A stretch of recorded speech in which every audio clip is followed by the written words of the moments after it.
We're bringing a man who says he's seen the pictures of the body of Osama bin Laden. Congressman Mike Rogers, Chairman of the House, Permanent Select Committee on Intelligence. Chairman Rogers, you have seen these pictures? I have, yes. Can you describe them to me? Well, as a former law enforcement agent, it's much like a crime scene photo where you would see a victim who had suffered gunshots to the head. So it's fairly gruesome, as you might imagine, with the caliber of rounds that our special forces use. It's distorting to the head in general, and they're just very gruesome photos of a head gunshot wound. I mean, are they, would you say, similar to the images we've seen of the other victims from the raid?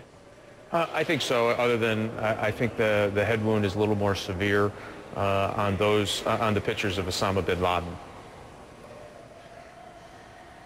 I mean, would you argue personally that they are, just from a taste point of view, too graphic, too gruesome to be published?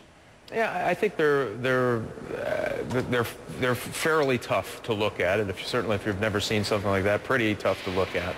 But I remember one thing, Pierce, I talked to a soldier actually today who told me he was in Iraq right after the Abu Ghraib photos were released.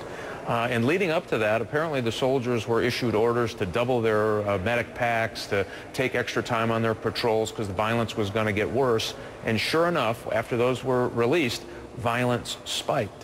And my argument after looking at these was, it was clear to me that it was Osama bin Laden. Then you take the DNA testing, 99.7%, I think it was, a surety that it was Osama bin Laden. His wives are now saying it was Osama bin Laden. You take all that evidence, it's pretty clear that Osama bin Laden is dead. Should we risk the life of one soldier to make these public?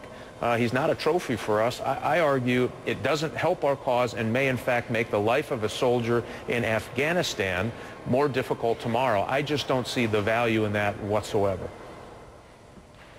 I mean, part of the counter-argument, of course, is that if you don't release the pictures, then conspiracy theorists have a field day. They start to read into that decision, which has taken a while to come out, that maybe it's not bin Laden. Maybe this is some huge cover-up by the Americans. They just have invented the death of bin Laden. You know how that argument can play out in that region, and we're already hearing from our CNN reporters on the ground that's exactly what is happening, is that they are twisting this decision into some sense of the whole thing's a scam. Well, I think the people who are promoting that are the same people who promote other conspiracy theories that the United States was involved in 9/11.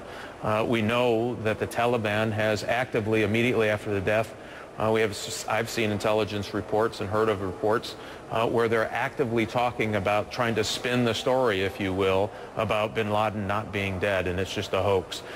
You can show the picture, you're going to have conspiratorial theorists say, oh, that's a doctored photo, it's not Osama bin Laden. I don't know how much more proof that you need than his wives telling him, yes, that's Osama bin Laden. Yes, they have the DNA testing. I think there's going to be more things coming out in the near future that will confirm it was Osama bin Laden. And I don't think you have to do it by showing this picture of him suffering a gunshot wound. I don't see the value in it. You inflame those, and listen, we're not worried about the Taliban. We know where they're going to be. I worry about that one village elder when a sergeant in the 101st or the 82nd Airborne or the Marines is walking through a village and saying, hey, any activity in the area, I want them to be able in good conscience look at that soldier or Marine and say, yeah, there's an IED around the corner. If we inflame them, if we have just one of those village elders say, I don't know about these Americans, I'm not going to cooperate, and one soldier dies, to me it's not worth it. I'd rather take the conspiratorialist theories all day long. They're the same people going to be pitching conspiracy theories. They'll find a new one next week and a new one the week after. Osama bin Laden is dead. Again, his wives have said it. I think there's other proof coming. We need to move on and put the gas on getting after the al-Qaeda network and see if we can't break their back. I don't think showing the photo does that. Congressman, thank you very much indeed. Hey, Pierce, thanks for having me. Joining me now is Paul Bremer.